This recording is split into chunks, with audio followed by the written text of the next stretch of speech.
Assalamualaikum warahmatullahi wabarakatuh. Halo semuanya, apa kabar?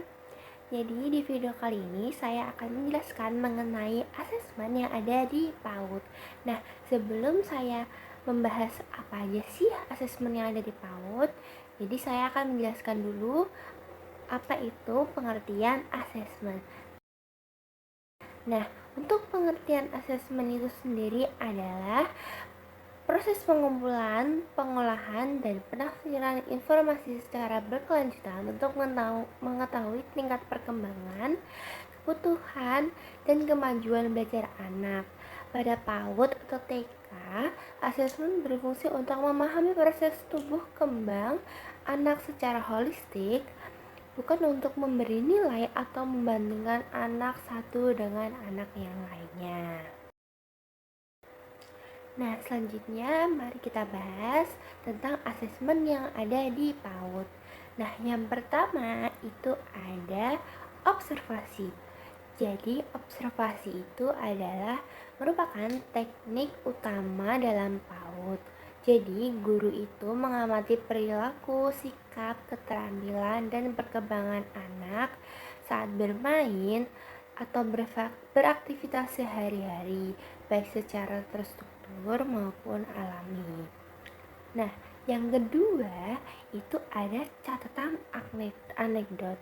Nah, catatan anekdot ini merupakan catatan singkat yang berisi peristiwa penting atau perilaku khas anak yang muncul secara spontan, dan catatan ini tuh digunakan untuk melihat kemajuan dan kesulitan tertentu pada anak.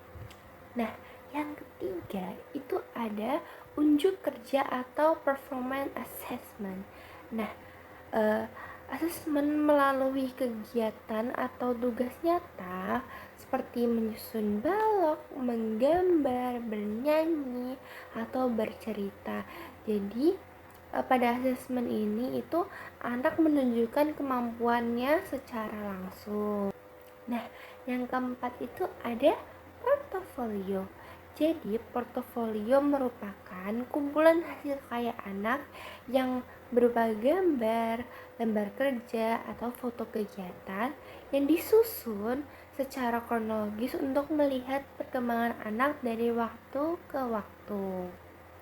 Yang kelima itu ada checklist. Jadi checklist itu merupakan daftar indikator perkembangan yang digunakan guru untuk menandai capaian perkembangan anak sesuai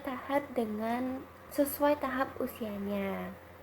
Nah, yang keenam itu wawancara. Nah, wawancara itu dilakukan kepada anak, orang tua, atau pihak terkait untuk memperoleh informasi tambahan tentang kebiasaan, minat, kondisi lingkungan, dan perkembangan anak. Selanjutnya, asesmen yang dilakukan dalam kurikulum deep learning. Jadi, dalam kurikulum deep learning, asesmen menekankan proses belajar yang bermakna dan mendalam. Nah, asesmen tidak hanya berfokus pada hasil akhir, tetapi pada proses berpikir, pemahaman, dan keterlibatan anak.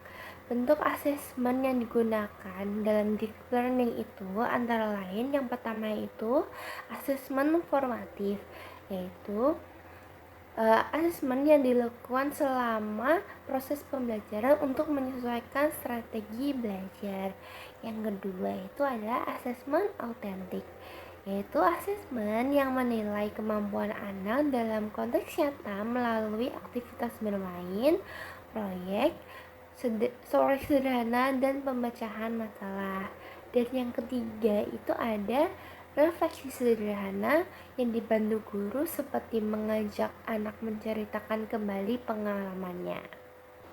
Jadi, asesmen pada deep learning itu bersifat berkelanjutan, kontekstual, dan berpusat pada anak, sehingga guru dapat memahami cara anak belajar dan berkembang secara utuh. Jadi, beberapa teknik penilaian di kurikulum Merdeka dan deep learning itu tidak ada wawancara. Mengapa sih? Nah, jadi beberapa teknik penilaian di kurikulum Merdeka dan Deep Learning tidak ada wawancara itu karena pertama, fokus pada asesmen autentik berbasis aktivitas. Jadi pada kurikulum Merdeka dan Deep Learning itu menekankan asesmen autentik, yaitu penilaian yang dilakukan melalui aktivitas nyata peserta didik. Jadi teknik yang diprioritaskan itu adalah observasi, unjuk kerja, proyek, dan portofolio karena kemampuan, pemahaman, dan proses berpikir anak dapat dilihat langsung saat mereka belajar berinteraksi. Kedua, wawancara itu diposisikan sebagai teknik pendukung, bukan teknik utama. Nah, dalam dokumen kurikulum, wawancara sering tidak dituliskan sebagai teknik penilaian inti karena fungsinya lebih sebagai penguat data. Wawancara digunakan untuk melengkapi hasil observasi dan dokumentasi, bukan sebagai sumber utama penilaian capaian belajar anak. Yang ketiga itu keterbatasan validitas pada anak usia dini. Nah, pada PAUD atau TK, kemampuan verbal anak masih berkembang. Jawaban anak dalam wawancara bisa dipengaruhi emosi, suasana hati, atau keterbatasan bahasa. Oleh karena itu, kurikulum lebih mengutamakan teknik yang menunjukkan perilaku dan kemampuan nyata anak dibandingkan informasi verbal semata. Keempat, prinsip pembelajaran berpusat pada proses. Deep learning menilai bagaimana anak mengalami, memahami, dan membangun pengetahuan melalui proses. Jadi proses tersebut lebih mudah ditangkap melalui pengamatan langsung dari hasil karya, bukan melalui tanya jawab formal seperti wawancara. Kemudian kelima itu efisiensi dan keterlaksanaan di kelas.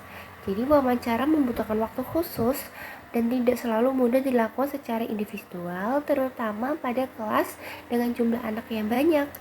Kurikulum Merdeka mendorong asesmen yang terintegrasi langsung dalam kegiatan belajar sehari-hari agar tidak membebani guru dan anak. Kesimpulannya, tidak dicantumkannya wawancara itu bukan berarti teknik ini tuh tidak penting.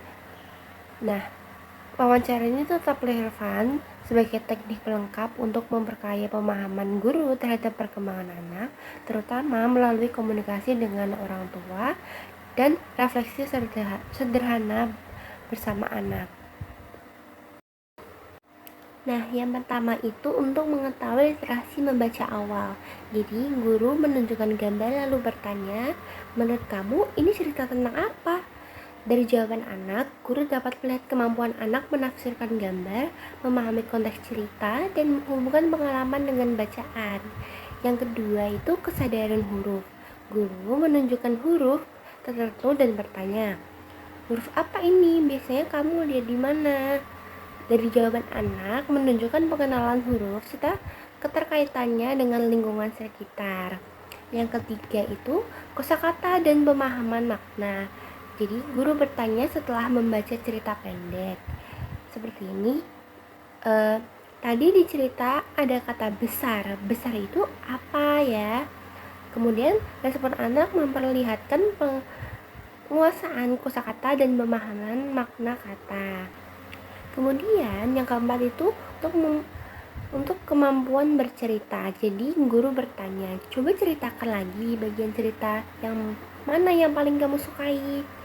Kemudian jawaban anak menunjukkan alur berpikir, urutan cerita, serta kelancaran berbahasa. Yang kelima itu literasi fungsional. Guru bertanya saat bermain peran, misalnya kalau ini tulisan masuk artinya apa ya? Respon anak memperlihatkan pemahaman anak terhadap fungsi tulisan dalam kehidupan sehari-hari. Dan yang terakhir itu untuk mengetahui minat dan motivasi literasi. Jadi guru bertanya secara santai kepada anak, misalnya, kamu lebih suka dibacakan cerita atau melihat gambarnya? Kenapa?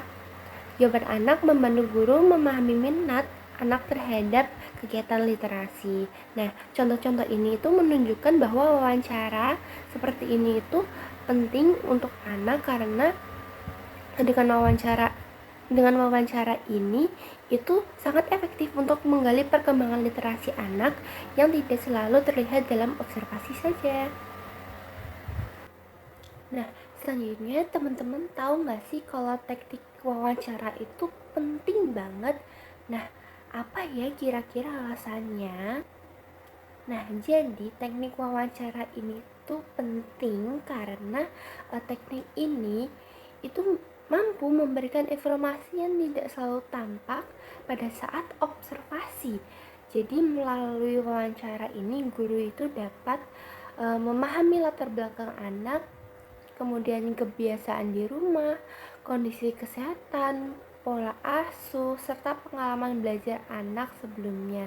Jadi pada wawancara ini itu juga dapat memperkuat kerjasama antara guru dan orang tua, membantu penentuan intervensi yang tepat, serta mendukung asesmen yang lebih akurat dan manusiawi sesuai dengan kebutuhan anak. Jadi teknik wawancara ini penting dilakukan ya. Nah, selanjutnya saya akan menunjukkan contoh checklist yang sudah saya buat. Nah, checklist yang sudah saya buat ini adalah checklist untuk menilai aspek perkembangan bahasa, yaitu bermain peran. Nah, untuk indikatornya sendiri, yang pertama itu ada menggunakan dialog sesuai peran. Yang kedua ada menyebutkan nama tokoh yang diperankan. Ketiga ada menceritakan alur singkat peran yang dimainkan.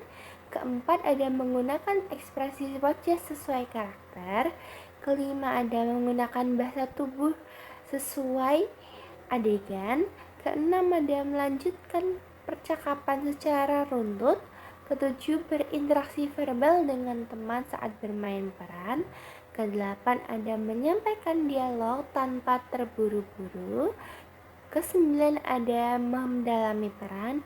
Dan yang terakhir ke-10 ada menyampaikan pesan moral dari peran yang dimainkan. Jadi checklist selanjutnya yang saya buat yaitu checklist untuk menilai aspek moral dan agama, yaitu sikap berdoa.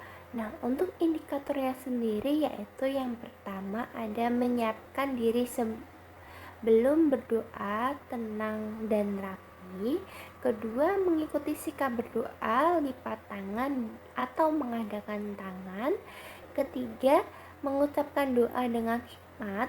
Keempat, mengikuti doa bersama dengan suara pelan. Kelima, mengucapkan kalimat doa pendek secara mandiri. Keenam, pelafalan doa dengan benar. Ketujuh, menunjukkan sikap hormat saat teman berdoa. Kedelapan, mematuhi instruksi guru sebelum dan sesudah doa.